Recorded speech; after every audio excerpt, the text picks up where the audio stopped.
A leader to me is actually rooted in influence and getting the best out of the people that work with you and for you. And that's done in many ways, but I think leadership is rooted deeply in that influence. Empowering employees, sharing successes, and having people choose to follow you over being heavy-handed. And so leadership is to inspire those around you to work for an equal goal.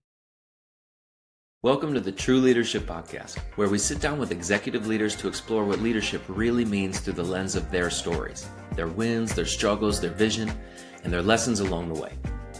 I'm Ty Hammond, founder of One Mountain Leadership and creator of the True Leadership Approach, an awareness-based path that helps leaders shift their focus from what to do about their problems to how to grow from them. Whether you're just stepping into leadership or are well-seasoned and at the top of your game, your potential won't be realized following someone else's script, but you can draw insights from their stories and turn it into wisdom by putting it into practice in your own life. Welcome to the True Leadership Podcast, where we explore the essence of leadership beyond tactics and performance by sitting down with executives to hear what matters most to them. I'm your host, Jessy James, and today's guest is William Hartford. William is a customer service experience leader dedicated to helping enterprise brands turn service into a competitive advantage. As Vice President of Business Development at the Connection Contact Center, he partners with organizations to develop collaborative, technology-enabled CX strategies that prioritize resolution over deflection and loyalty over metrics. A Navy submarine veteran, mentor, and triathlete, William brings discipline, resilience, and a mission-first mindset to every engagement. With decades of experience expanding global business opportunities and leading high-performing teams, he blends operational rigor with innovation in AI and emerging technologies to create measurable value for customers and companies alike. It's a true pleasure, William, to have you on the podcast today. Likewise, Jesse. William, I'm curious, who is someone from your early life or even an early experience that shaped the kind of leader that you are today? I go back to earlier in my career, and I go back to my time when you mentioned a submarine, Navy submarine veteran, and I had an officer who, at a time in my life where I wasn't sure about what I was doing, I was, right out of high school, went into the military, and he took a liking to me. And in the military, you do things because somebody tells you to, right? So your leaders tell you and you do it. You don't question it. You don't say no. You just do it. Lives are on the line, and your team relies on you to do that. And he took a different approach with me, and his approach was to pull me in. He saw something in me that I didn't even know I had in myself, and he asked me to basically join his team. And that approach inspired me to want to work very hard for him. And I've used him in that example. It's like 35 years later. I still use him as an example of how to quote unquote lead. What does true leadership mean to you? What, from your perspective, makes a true leader? A leader to me is actually rooted in influence and getting the best out of the people that work with you and for you. And that's done in many ways. But I think leadership is rooted deeply in that influence. Empowering employees, sharing successes, and having people choose to follow you over being heavy-handed. And so leadership is to inspire those around you to want to work harder for you or work for an equal goal.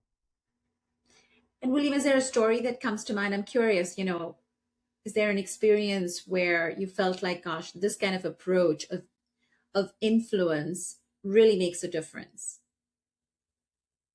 Yeah, actually, I have a really good example. And again, it was probably earlier in my career, and I was during college after the Navy, I took a job as a call center, Mm-hmm. and I started there on the phone selling, but quickly went into the IT department and was in the call center IT world for 4 or 5 years. And I was tapped on the shoulder to manage the sales team of hundreds of sales agents, that sales team. And at that point, I only really managed IT and systems, few people, but mostly systems. And it was a very challenging time for me because at the time I was told you have 90 days to prove yourself. This job isn't given. You have to do the sales manager job and your IT job for 90 days. If you don't, you just go back to your IT job. And um,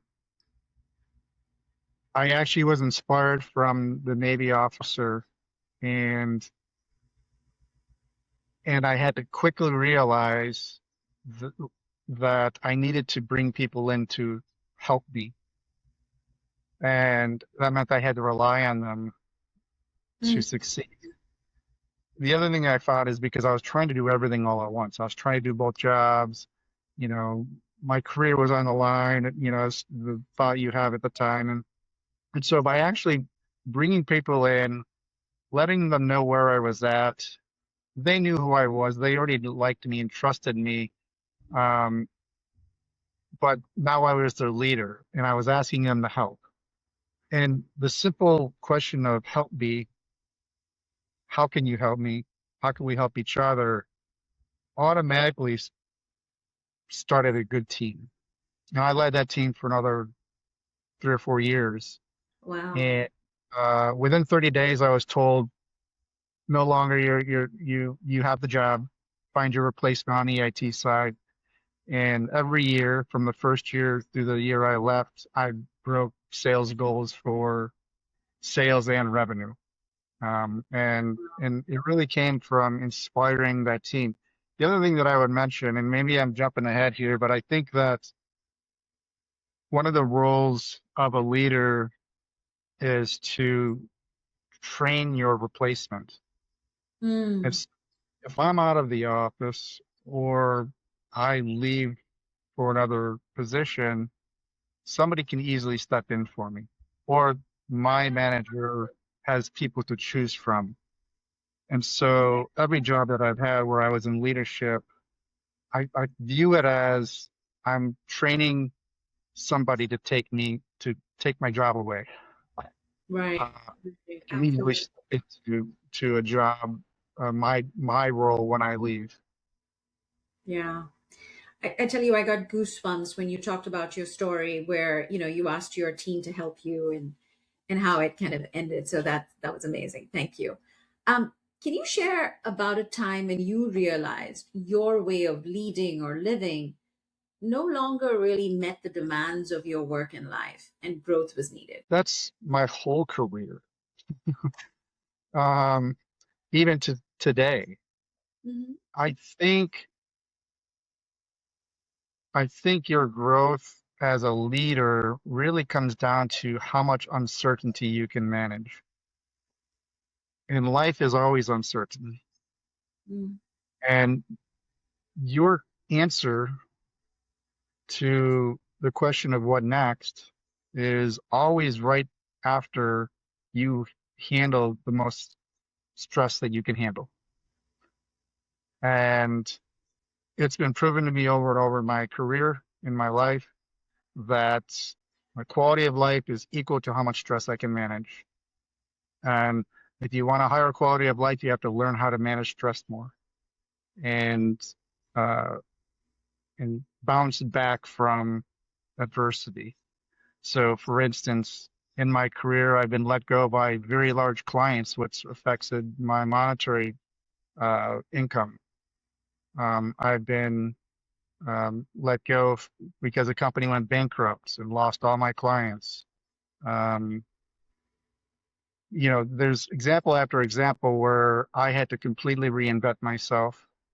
whether it be from going from the military to civilian world and Yeah. finding myself in this world of call centers to going from IT to operations to now sales and marketing. It's always stretching yourself. And, there's a lot I hear nowadays about this imposter syndrome.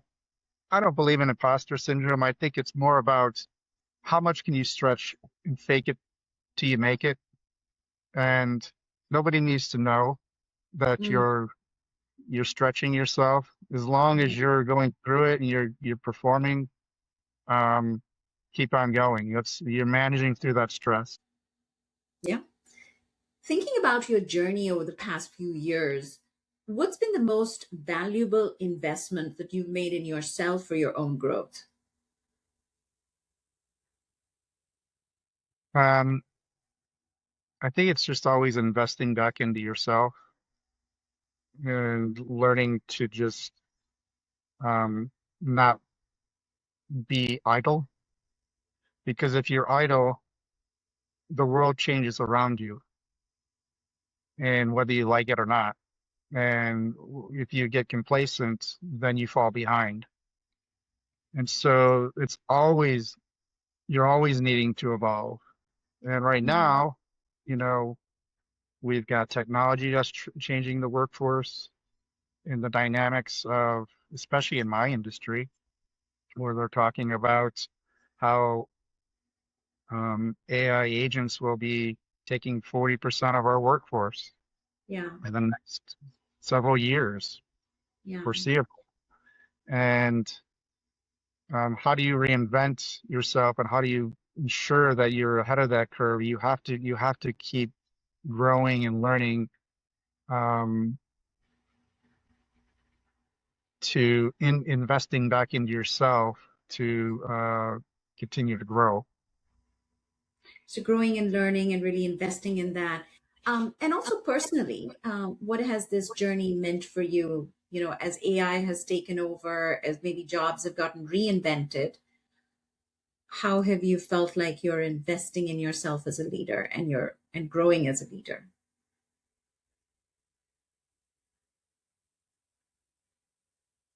Um, I'm not sure if this is the appropriate time to bring this up, but I'll bring this one up. What comes to mind, for transparency here, I'm in the middle of, I'm in between positions. I worked for over 20 years, managing my own consulting and brokering, call center brokering firm. And then about a year and a half ago, I went to the connection, and I'm now in between roles. And so I'm at this point, this reflection point, where I'm deciding between now and my retirement, which is something that I have to think about now, which I never had to worry about. Uh, what do I want to do? How do I want to contribute?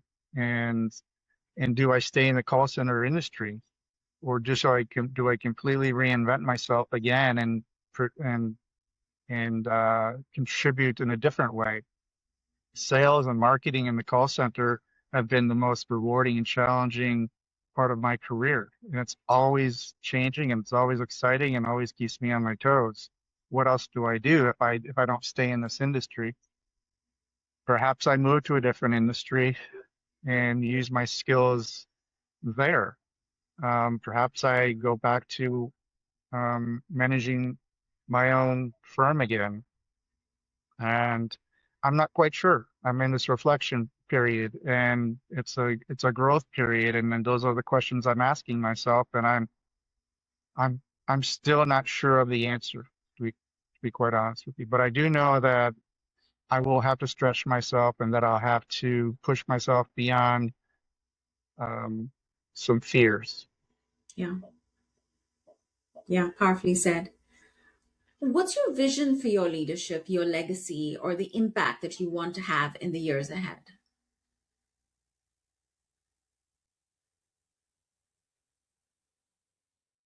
Um, it's been 35 years since I left the military. I still think of that one military officer. And I told him about 20 years ago how much he meant to me. And as a legacy, I think that, you know, I think the role of a leader is to impress upon your team where they will remember you 35 years later. Mm. And as an example of good leadership. So you lead by example. Um, the other thing that I think about when you mention legacy is my children. I have 3 children right now in college, and within the next couple of years, they will be in the workforce. They are doing internships over the summer and whatnot, but they'll be starting their careers. And I hope that because I've worked from home now for over 20 years. So through their whole um, elementary and high school years and they're being home, we actually homeschooled our children too. So they got a really good front row seat of how I run my business and, sort of through osmosis. But I hope that they have a good understanding of how to manage themselves in a potential team because I have no doubt that they will be managing teams and be leaders. So I think it's, they see that by example that I work hard, Mm. that I embrace the challenge and work through the fears, that I ask for help, um, that I invest in others to help them grow. Um, and as I mentioned, never stop investing in yourself and growing in whatever direction that is.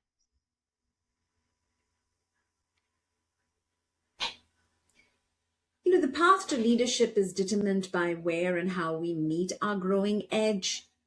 Where do you feel most tested right now? What challenges are stretching you the most in leadership and in life? Yeah, so I mentioned that I'm in between careers, and I think that's probably one of the things that's stretching me the most right now. Right. Um, So can you think about what is it about your leadership, the way you need to show up that you feel is a stretch? The fact that you're between roles, but what is it? So AI is changing, the roles is changing. But when you think about it personally, where do you feel most tested right now? What challenges are stretching you the most in leadership and in life? mhm.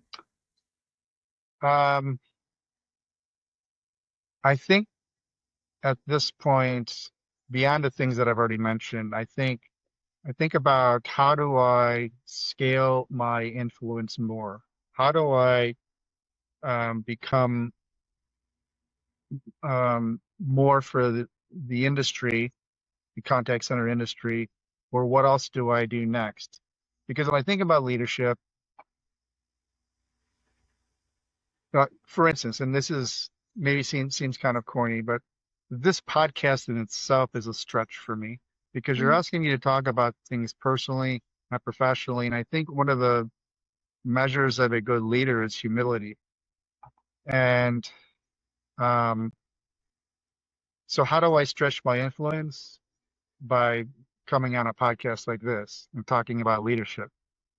Um, I think that humility is a foundation for good leadership because you're not, as a good leader, you're not looking for credit yourself.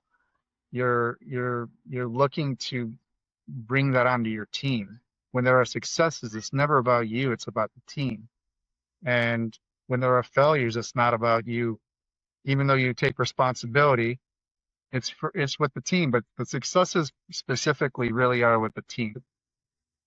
In a lot of ways, doing this podcast is stretching me, but also against the natural instinct of a good leader, in my opinion, because it wasn't me alone that had all those successes.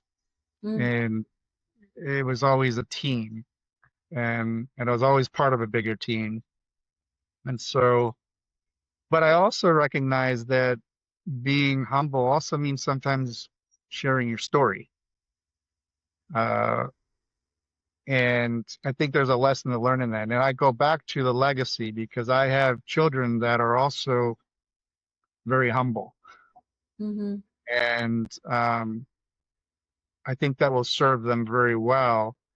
But you can also you can also use that because I think you should want to share your story. So, this last question is more of an invitation.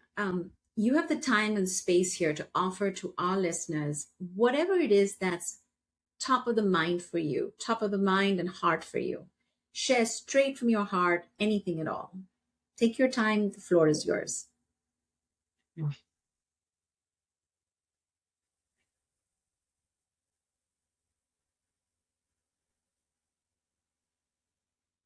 I would say don't ask for permission. That there is nobody that will give you permission to want to do more. It comes from yourself. And so you have to ask yourself and give yourself permission.